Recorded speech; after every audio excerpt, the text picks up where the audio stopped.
वंदे मातरम साथियों।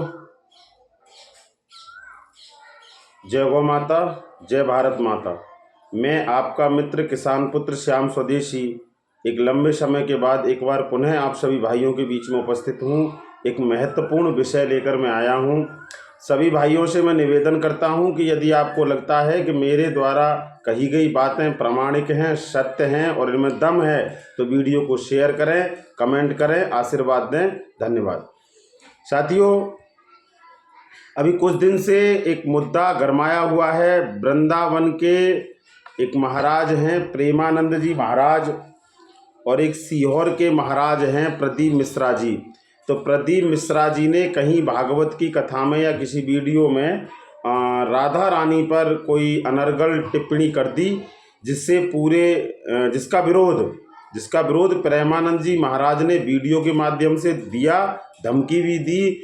और अब वृंदावन में जितने भी साधु संत हैं वो जबरदस्त आंदोलन कर रहे हैं प्रदीप मिश्रा जी के खिलाफ।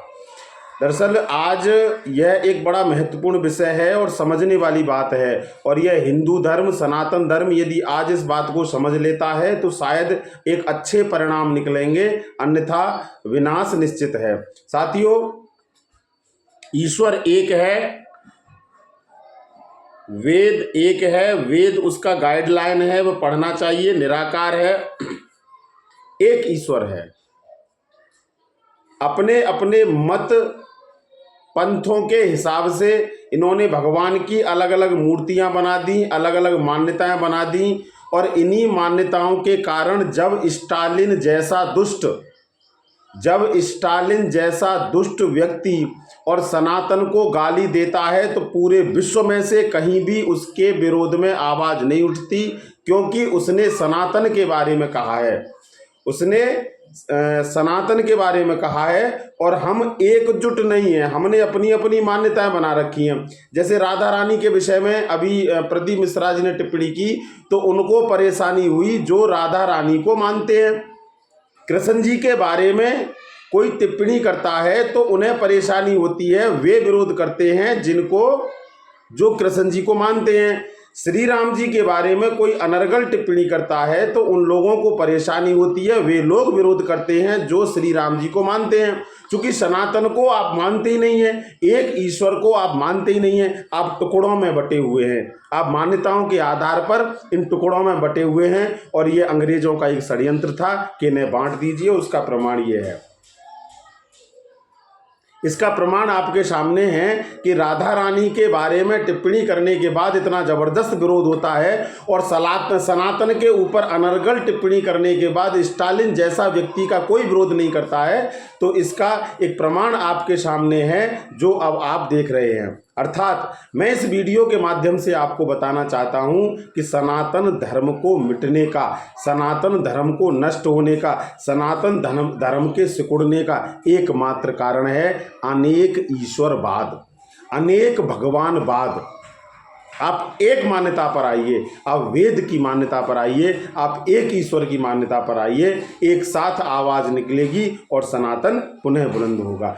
मुस्लिम इस मामले में आपके सामने उदाहरण खड़ा है। सबसे ज्यादा लड़ाइयाँ, सबसे ज्यादा विरोध, सबसे ज्यादा मुकदमे, सबसे ज्यादा आतंकवाद इनमें आपस में ही होता है। लेकिन जब बात कोई इनके अल्लाह के बारे में आती है तो ये सारे एकजुट होकर तैयार खड़े रहते। क्यों? क्योंकि एक ईश्वरवाद है, उनकी मान्यताएं बटी हुई नहीं है, हमारी मान्यताएं बटी हुई हैं। हमने अपने अपने स्तर से अपने अपने ईश्वर, अपने अपने भगवान बना लिए हैं और हम वहीं पर सिमट कर रह गए हैं। जब तक एक ईश्वरवाद पुनर्स्थापित नहीं होगा, हम एक ईश्वर के उपासक नहीं बनेंगे, जब तक हम जिंदा ईश्वर की उपासना नहीं करेंगे, जीवित प्रकृति की उपासना नहीं करेंगे, तब तक सनातन को पुनर्जीवित नहीं किया जा सकता है। शोर मचाने से, हल्ला काटने से, नारे लगाने से हिंदू राष्ट्र भारत राष्ट्र, हिंदू राष्ट्र भारत राष्ट्र नहीं हो सकता है। गौ माता के लिए आंदोलन पूरे देश भर में चल रहा है। वृंदावन से एक भी व्यक्ति निकल कर नहीं आया कि हम जो है गौ माता का समर्थन करें।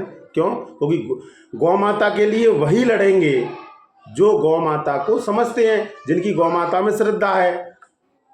काश सनातनी इस बात को समझ ले कि गौ माता सभी का केंद्र बिंदु है, तो सब लड़ेंगे। साथियों, मुझे लगता है कि आप मेरी बात से सहमत होंगे, तो मुझे समर्थन करें। वंदे मातरम, जय गौ माता। भाई राजीव दीक्षित, अमर रहे।